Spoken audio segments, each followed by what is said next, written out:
भारत की सांस्कृतिक विरासत की आधारशिला है भगवत गीता। केरल के राज्यपाल बोले, ये मानवता के कल्याण के लिए एक ग्रंथ। केरल के राज्यपाल आरिफ मोहम्मद खान ने हरियाणा के कुरुक्षेत्र विश्वविद्यालय में अंतर्राष्ट्रीय गीता महोत्सव के तहत आयोजित 9वें अंतर्राष्ट्रीय गीता सम्मेलन में श्रीमद् भगवत गीता पर आधारित संतुलित प्रकृति शुद्ध पर्यावरण विषय पर बात की। इस दौरान उन्होंने कहा कि भारत की सांस्कृतिक विरासत की आधारशिला भगवत गीता मानवता के कल्याण के लिए ग्रंथ है। हरियाणा के राज्यपाल बंडारू दत्तात्रेय ने पर्यावरण संरक्षण के लिए गीता के संदेश पर प्रकाश डाला। केरल के राज्यपाल आरिफ मोहम्मद खान ने गुरुवार को हरियाणा के कुरुक्षेत्र विश्वविद्यालय में अंतर्राष्ट्रीय गीता महोत्सव के तहत आयोजित 9वें अंतर्राष्ट्रीय गीता सम्मेलन में श्रीमद् भगवत गीता पर आधारित संतुलित प्रकृति शुद्ध पर्यावरण विषय पर बात की। इस दौरान उन्होंने कहा कि भारत की सांस्कृतिक विरासत की आधारशिला भगवत गीता मानवता के कल्याण के लिए ग्रंथ है। हरियाणा के राज्यपाल बंडारू दत्तात्रेय ने पर्यावरण संरक्षण के लिए गीता के संदेश पर प्रकाश डाला।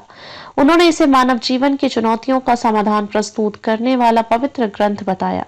राज्यपाल ने दिया पर्यावरण संरक्षण में गीता की भूमिका पर जोर। कुरुक्षेत्र विश्वविद्यालय के कुलाधिपति दत्तात्रेय ने दीप प्रज्वलित कर तथा स्मारिका का अनावरण कर सम्मेलन का उद्घाटन किया। केरल के राज्यपाल खान ने पर्यावरण संरक्षण में गीता की भूमिका पर जोर दिया। उन्होंने इसके संदेश को विश्व भर में फैलाने के महत्व पर जोर दिया। यह ग्रंथ उपनिषदों तथा वैदिक ग्रंथों का सार प्रस्तुत करता है जो भारत की एकता तथा अखंडता को दर्शाता है। गीता के विद्वान स्वामी ज्ञानानंद महाराज ने दोहराया कि भगवत गीता पर्यावरण संरक्षण का वैश्विक संदेश देती है।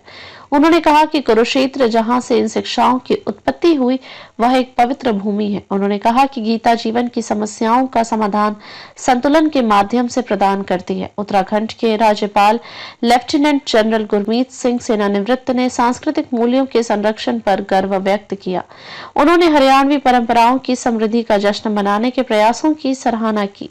सिंह ने कहा कि कुरुक्षेत्र की यात्रा से पूर्णता की भावना आती है। अंतर्राष्ट्रीय गीता महोत्सव का उद्घाटन 18 दिवसीय अंतर्राष्ट्रीय गीता महोत्सव का उद्देश्य लोगों को गीता की शिक्षाओं को समझने में मदद करना है। गीता में निहित ज्ञान व्यक्ति को जीवन की दुविधाओं और संकटों से बाहर निकालने में मदद करता है।